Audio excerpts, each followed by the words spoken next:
So జై Sriram యూట్యూబ్లోనైతే 3 minutes short option అయితే enable అయిపోయిందన్నమాట నాకు. సో ఏంటంటే దీనికి న్యాయం చేయాలా. సో కాబట్టి నేను దీనికి న్యాయం చేస్తాను. సో ఏంటంటే ఫస్ట్ వీడియో నేను దీనిలో ఏం పెట్టాలనుకుంటున్నా అని చెప్పేసి అంటే, ఇప్పుడు చాలామంది సనాతన ధర్మం గురించి వక్రీకరించి మాట్లాడడం జరుగుతుంది. 33 కోట్ల దేవతల 33 కోట్ల దేవతలు అని చెప్పేసి మాట్లాడతారు. 33 కోట్ల దేవతలు అంటే కోటికి నిర్వచనం సంస్కృతంలో ఒకటి అని అర్థం అన్నమాట. అంటే 33 వర్గముల దేవతలు. వర్గము కోటి అంటే ఒక వర్గము అని అని అర్థం అన్నమాట. 33 కోట్లు అంటే 33 వర్గముల దేవతలు.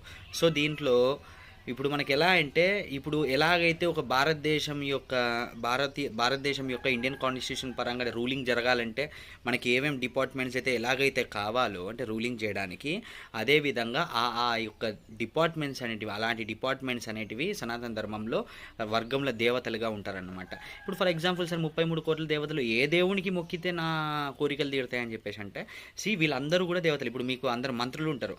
మంత్రులకి మనం ఏం చేస్తామంటే ప్రజలు ఒక సిటిజన్ ఏం చేస్తాడు, నాకు ఈ ప్రాబ్లం ఉంది, మా ఏరియాలో ఈ ప్రాబ్లం ఉంది పలానా అని చెప్పేసి ఆ మంత్రికి లెటర్ రాస్తారు. లెటర్ రాస్తే ఏం చేస్తాడు, ఆ మంత్రి దానికి బిల్లు పాస్ చేస్తాడు. అంటే దానికోసం అని చెప్పేసి బిల్ కోసం అని చెప్పేసి పెట్టేస్తాడు.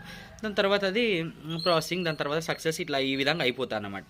సో ఏంటంటే ఇప్పుడు మనం ఎవరికి మొక్కినా కానీ, ఇప్పుడు ఆది దేవతలు బ్రహ్మ విష్ణు మహేశ్వరులు వీళ్ళెవరికి పూజ చేసినా కానీ మళ్ళీ మనందరికీ అది చేయాలంటే వీళ్ళ దగ్గర మనం విజ్ఞప్తి పెట్టుకుంటే వాళ్ళు మనకి ఇలాగా మన కోరికలు నెరవేర్చుతారన్నమాట. సో ఏంటంటే మనము ఇది చేయాలా అది చేయాలా, నేనేమంటా అంటే సనాతన ధర్మంలో ఒకటే చెప్తా ఉన్నది, ప్రతి పుట్టలో చెట్టులో కొండలో బండలో ప్రతి దాంట్లో దేవుడు ఉంటాడు. సర్వాంతర్యామి. ప్రతి ప్రాణిలో నువ్వు ఎప్పుడైతే పరమాత్మను చూడగలుగుతావో అప్పుడే నీ జన్మ సార్థకమవుతా అని చెప్పేసి సనాతన ధర్మ గ్రంథాలు బోధిస్తూ ఉన్నాయి.